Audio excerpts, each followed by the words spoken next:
Dear student, अस्सलाम वालेकुम। उम्मीद है कि आप बिल्कुल ठीक ठाक होंगे।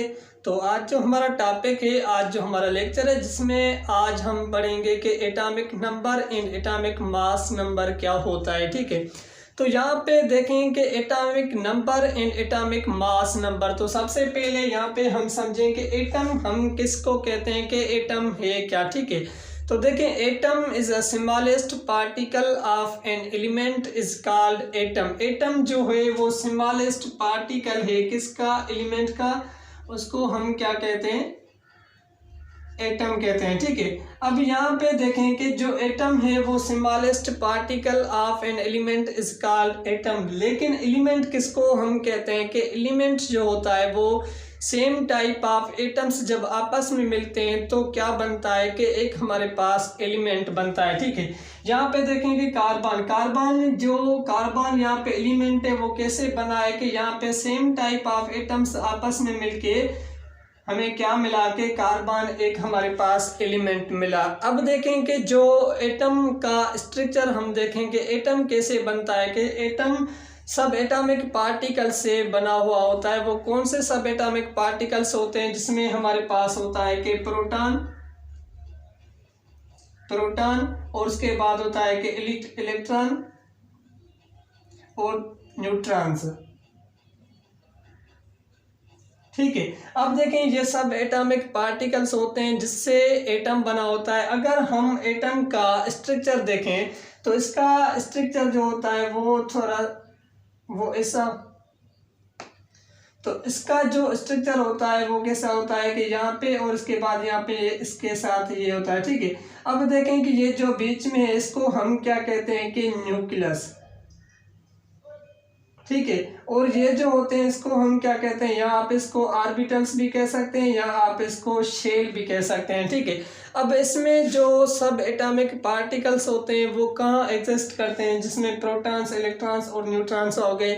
और उसके बाद के जो प्रोटॉन होता है, प्रोटॉन पे कौन सी चार्ज होती है, पॉजिटिव चार्ज होती है, और इलेक्ट्रॉन पे कौन सी चार्ज होती है, नेगेटिव चार्ज होती है, और न्यूट्रॉन पे न्यूट्रल होता है, इस पे कोई भी चार्ज नहीं होती। ठीक है, और उसके बाद यहाँ पे देखेंगे जो न्यूक्लियस है, एटम का जो न्यूक्लियस है उसमें क्या होते हैं, कि प्रोटॉन्स प्लस में क्या होते हैं, कि न्यूट्रॉन्स इसमें एग्जिस्ट करते हैं। और इलेक्ट्रॉन्स कहाँ एग्जिस्ट करते हैं, इलेक्ट्रॉन्स जो होते हैं वो ऑर्बिटल्स या शेल्स में इसमें क्या होते हैं, कि एग्जिस्ट करते हैं। अब यहाँ पे हमें पता चला कि प्रोटॉन, इलेक्ट्रॉन, न्यूट्रॉन। उसके बाद के अब हम आते हैं कि अपने टॉपिक पे, कि एटॉमिक नंबर किसको कहते हैं, कि जो एटॉमिक नंबर होता है उसको हम Z से शो करते हैं। ठीक है, इसको हम किससे शो करते हैं, कि Z से शो करते हैं। अब देखेंगे जो एटॉमिक नंबर होता है किसी भी एलिमेंट का, एटॉमिक एक मतलब कि उसका एक स्पेसिफाइड एटॉमिक नंबर होता है हर एलिमेंट का अपना। अब देखें जो प्रोटॉन और जो न्यूक्लियस है, न्यूक्लियस में जितने प्रोटॉन्स होते हैं उसको हम क्या कहते हैं, कि एटॉमिक नंबर कहते हैं। तो इसकी जो डेफिनेशन होती है, कि the number of proton present of an element of atom in nucleus is called atomic number. कि जितने मतलब कि हमारे पास जो कार्बन है, कार्बन का एटॉमिक नंबर कितना होता है, कि 6 इसका एटॉमिक नंबर होता है। ठीक है, अब ये 6 एटॉमिक इसका नंबर क्या है, कि इसके जो न्यूक्लियस में होते हैं, इसके जो एटम में न्यूक्लियस में कितने हैं, कि 6 प्रोटॉन्स होते हैं।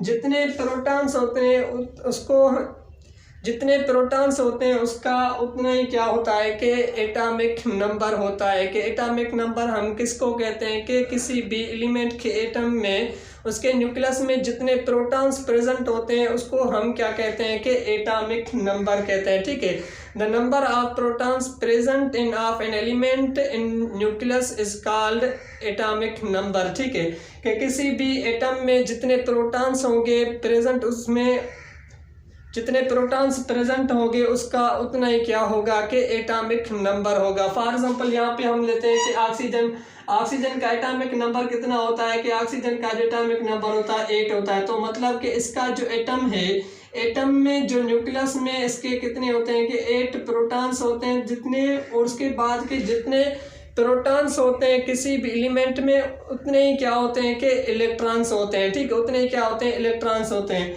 तो हम इस तरीके से कह सकते हैं कि the number of electrons present of an element of an atom in nucleus is called atomic number. लेकिन यहाँ पे देखें कि प्रोटॉन, हम इसको इसलिए कहते हैं कि प्रोटॉन्स जो होते हैं वो क्या होते हैं कि यहाँ पे देखें जो एटॉमिक नंबर होता है, जो एटम होता है वो एटम पे यहाँ पे नेगेटिव चार्ज होती है और उस पर यहाँ पे पॉजिटिव चार्ज, जो जब दोनों पॉजिटिव और नेगेटिव चार्ज आपस में क्या होते हैं कि जब हम इनको कंपेयर करते हैं कि ये एक जैसे होते हैं, इनका जो अट्रैक्शन फोर्स होता है वो क्या होता है कि कम हो जाता है, तो इसलिए उसके बाद ये जो एटम होता है वो क्या होता है कि न्यूट्रल हो जाता है। ठीक है, एटम जो होता है वो क्या होता है कि न्यूट्रल हो जाता है। न्यूट्रल क्यों हो जाता है? क्योंकि इसमें जितने प्रोटॉन्स होते हैं उसमें में इतने ही क्या होते हैं कि इसमें इलेक्ट्रॉन्स भी होते हैं, फिर दोनों का फोर्स जो होता है वो आपस में फोर्स जो होता है वो क्या होता है, ख़त्म हो जाता है। तो इसलिए हम इसको कहते हैं कि जो एटम होता है वो क्या होता है कि एटम यहाँ पे न्यूट्रल हो जाता है। ठीक है,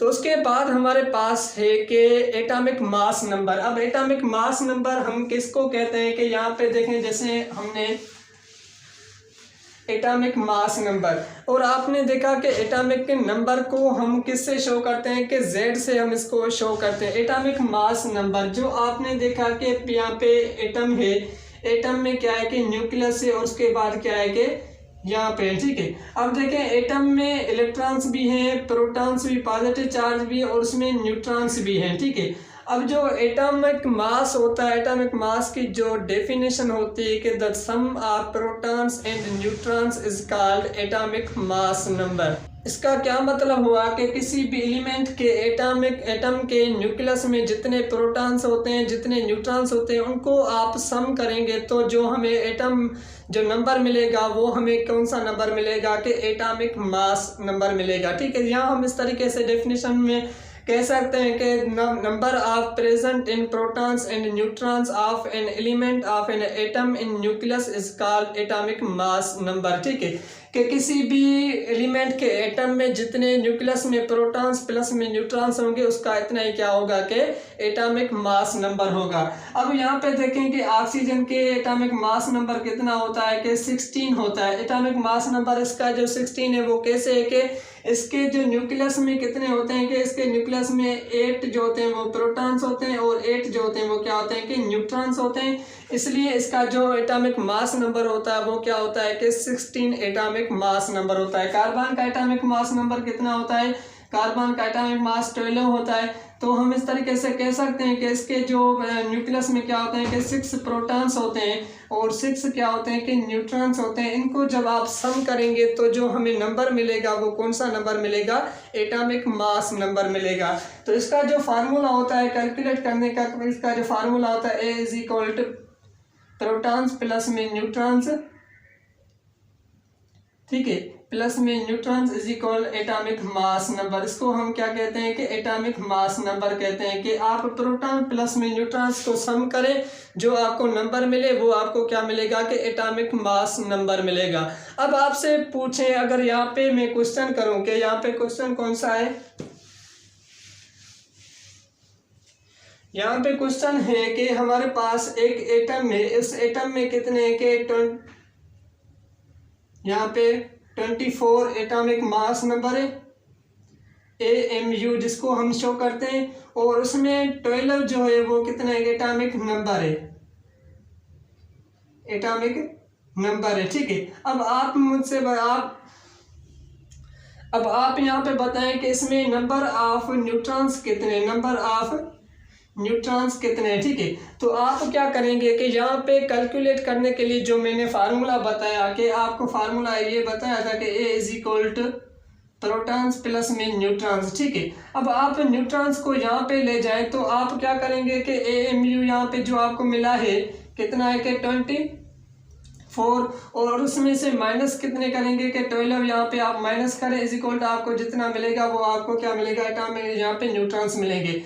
तो 24 में से 12 जाएगा तो हमें न्यूट्रॉन्स कितने मिलेंगे, आपको न्यूट्रॉन्स जो होंगे वो 12 होंगे, और यहाँ पे इस एटम में 12 क्या है कि न्यूट्रॉन्स प्रेजेंट है। तो आप किसी भी एलिमेंट का यहाँ पे न्यूट्रॉन्स मालूम कर सकते हैं एटॉमिक जो प्रोटॉन्स क्या है कि वो भी आप मालूम कर सकते हैं, जिसमें आपको न्यूट्रॉन्स भी दे और आपको क्या कहे कि एटॉमिक मास नंबर भी दे, और उसमें आप बताएं कि प्रोटॉन्स कितने, तो उसमें से आप माइनस करेंगे जो आपको AMU एटॉमिक मास यूनिट दिया गया, उसमें से माइनस करेंगे तो आपको वो चीज़ मिल जाएगी। तो इसको हम क्या कहते हैं कि atomic number and atomic mass number कहते हैं, ठीक है।